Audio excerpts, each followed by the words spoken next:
తనని దాటి వెళ్తున్న నందిని చేయి పట్టుకొని వెనక్కి లాగి ఆమె పెదాలపైన తన పెదాలు ఉంచుతాడు తరుణ్. అది చూసి అక్కడున్న వాళ్ళంతా నోరులు వెళ్ళబెట్టి చూస్తూ ఉండిపోతారు. కొన్ని సెకనుల్లో తేరుకున్న కొందరు అమ్మాయిలు తలను పక్కకి తిప్పుకుంటారు. నందిని అతని నుండి వేరవడానికి ట్రై చేస్తుంది. కానీ తరుణ్ చాలా బలంగా ఆమెను పట్టుకోవడం వల్ల అది ఆమె వల్ల కావడం లేదు. కొన్ని క్షణాల తర్వాత నందినిని తనకు దూరం చేస్తాడు తరుణ్. ఇప్పటికీ తరుణ్ పెదాలపైన నందిని ఎర్రని లిప్స్టిక్ చాలా స్పష్టంగా కనిపిస్తుంది.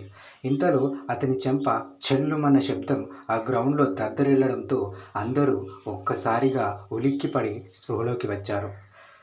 ప్రణీత్ ఆశ్చర్యంతో, వీడేంట్రా ఇక్కడే దుకాణం తెరిచాడు అని అంటాడు.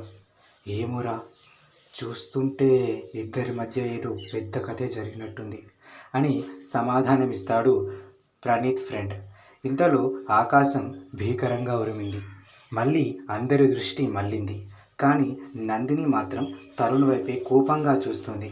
బట్ తరుణ్ మాత్రం ఆమె వైపు చాలా ప్రేమగా చూస్తున్నాడు. నువ్వు నన్ను కొట్టినా తిట్టినా ఏం చేసినా పడతాను, ఎందుకంటే నువ్వంటే నాకు అంత ఇష్టం.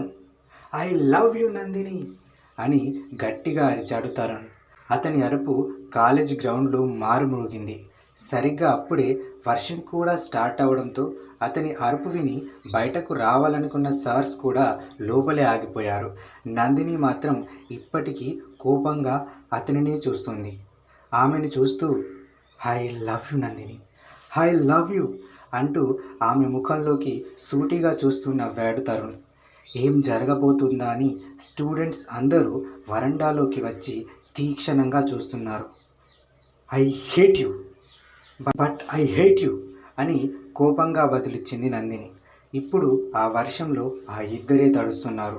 ఇంతలో తరుణ్ ఏదో అనబోతుండగానే నందిని అక్కడి నుండి వెళ్ళిపోతూ ఉంటుంది. ఆమె వెనకాలే నడుస్తూ, but still I love you, నువ్వు నాదానివి, ఐ వోంట్ లీవ్ యూ అని అంటాడు తరుణ్. తరుణ్ పిచ్చితనాన్ని అందరూ కళ్ళప్పగించి చూస్తున్నారు. కొందరు నందినిని తిట్టుకుంటూ ఉంటే ఇంకొందరు తరుణ్ని తిట్టుకుంటున్నారు.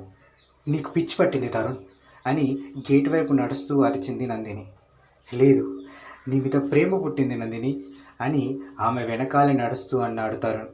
అయితే గో టు హెల్ అని చెప్పి ఇంకా వేగంగా అక్కడి నుండి వెళ్ళిపోయింది నందిని. ఇప్పటికీ వెనుక నుండి తరుణ్ పిచ్చి పిచ్చి మాటలు వినిపిస్తూ ఉండడంతో ఆమె కన్నుల నుండి కన్నీరు జారాయి.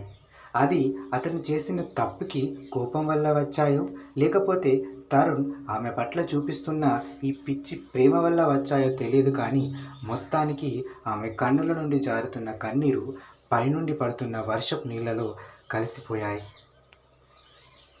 మాలిక, తాజీ రాత్రి నా ఛార్జర్ తీసుకెళ్ళాడు, కొంచెం వెళ్ళి తీసుకురా అని జగదీశ్వరి దేవి అనగానే కొంచెం అయోమయంగా ఆమె వైపు చూస్తుంది మాలిక.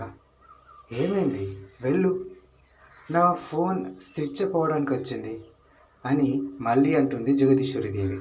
ఈసారి మాలిక, ఈ తాజీ రూమ్ ఎక్కడుంది మేడం అని అడుగుతుంది. విషయం అర్థం చేసుకున్న జగదీశ్వరి దేవి చిన్నగా నవ్వుతూ, తాజీ అంటే మీ బాస్, వాని గది మెట్లెక్కి కుడివైపు తిరిగి అలా ఒక 10 అడుగులు వేస్తే వచ్చేస్తుంది అని రూట్ మ్యాప్ చెప్తుంది.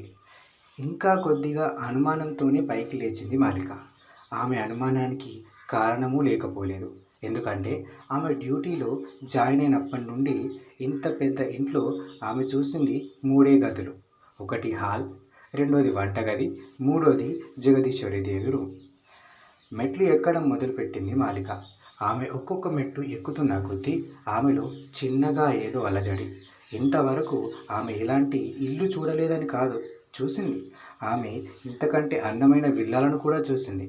కానీ ఎందుకో ఆమెకి ఈ ఇంటికి మధ్య మెల్లమెల్లగా బాండింగ్ పెరిగిపోతుంది. చివరకు మెట్లు ఎక్కి జగదీశ్వరి దేవి చెప్పినట్టుగా ముందుకు నడవగానే మూసి ఉన్న ఒక పెద్ద తలుపు కనిపిస్తుంది. దాని మీద లవ్ సింబల్ ఉంది. ఆ లవ్ సింబల్కి సరిగ్గా మధ్యలో ఎం అనే అక్షరం కూడా ఉంది. కానీ మాలిక దాన్ని పట్టించుకోకుండా డోర్ ఓపెన్ చేసి లోపలికి ఎంట్రీ అవుతుంది. ఆమె ఎప్పుడైతే లోపల అడుగుపెట్టిందో ఆమె కన్నుల ముందు కనిపించిన దృశ్యం చూసి ఆశ్చర్యపోతుంది. ఆ ఆశ్చర్యానికి కారణం ఆ గది. హేమంత్ స్టేటస్కి తగ్గట్టుగా ఉంది ఆ గది. రూమ్ మొత్తం చాలా విలువైన వస్తువులతో ఉంది. అదే ఆశ్చర్యంతో, ఇంత పెద్ద రూమ్, అది కూడా ఒక్క పర్సన్ కోసం అని తనలో తానే అనుకుంటూ ముందుకు వచ్చి గది మొత్తం ఒకసారి కలియ చూసింది. అసలు బాస్ ఛార్జర్ ఎక్కడ పెట్టాడు అని వెతుకుతుండగా కొంచెం దూరాన ఉన్న ఒక టేబుల్ పైన కనిపిస్తుంది. మొత్తానికి పట్టుకున్నా అని ఛార్జర్ని చేతుల్లోకి తీసుకుంటూ ఉండగానే పక్కనే ఒక పర్స్ కూడా కనిపిస్తుంది. దానిలో నుండి 2-3 కార్డ్స్ బయటకు వచ్చాయి. అలాగే కొన్ని 500 నోట్లు కూడా టేబుల్ పైన పడున్నాయి. ఇంకా ఉన్నవారికి డబ్బు అంటే లెక్కలేదు, లేనివారు డబ్బులు లెక్కలు చూసుకోకుండా ఉండలేరు అని అనుకుంటూ పర్సుని ముట్టుకోబోతుంది. కానీ ఇంతలో ఏమవుతుందో ఏమో అని అనుకుంటూ అక్కడి నుండి వెనక్కి మళ్ళుతుంది. మెట్లు దిగుకుంటూ సైలెంట్గా వస్తున్న మాలికకు ఏవో అడుగుల చప్పుడు వినిపించడంతో మెయిన్ ఎంట్రన్స్ వైపు చూస్తుంది. అటుగా చూసిన ఆమెకు గంభీరంగా నడుచుకుంటూ వస్తున్న హేమంత్ కనిపిస్తాడు. అతను వెనకాలే ఫోన్ చూస్తూ వస్తున్న ధనుష్ కూడా కనిపిస్తాడు. మాలిక చివరి మెట్టు దిగడం, హేమంత్ మొదటి మెట్టు ఎక్కడం ఒకేసారి జరుగుతూ ఉండడంతో పలకరించింది మాలిక. అతను కూడా చిన్నగా నవ్వుతూ మాలిక వైపు చూస్తాడు. అలా కొన్ని మెట్లు ఎక్కిన హేమంత్ వెనక్కి తిరుగుతూ జస్ట్ ఎ మినిట్ అని అంటాడు. మాలిక వెనక్కి తిరగడంతో ఆమె చేతిలోని ఛార్జర్ని చూస్తూ, ఇది నాన్నమ్మ ఫోన్ ఛార్జర్ కదా అని అడుగుతాడు. హా సార్, అదే మేడం తెమ్మన్నారు, అందుకే తీసుకెళ్తున్నా అని సమాధానమిస్తుంది. ఓకే అని హేమంత్ వెళ్ళిపోగానే మాలిక ధనుష్ వైపు చూసి చిన్నగా నవ్వి జగదీశ్వరి దేవి గది వైపు వెళ్తుంది. ధనుష్ ఆమె వెంట నడుస్తుంటాడు. ఇటువైపు గదిలోకి ఎంట్రీ అయిన హేమంత్ ఫ్రెష్ అప్ అవ్వడానికి వెళ్తుంటే టేబుల్ పైన ఉన్న తన రెండో పర్స్ కంటపడుతుంది. అతనికి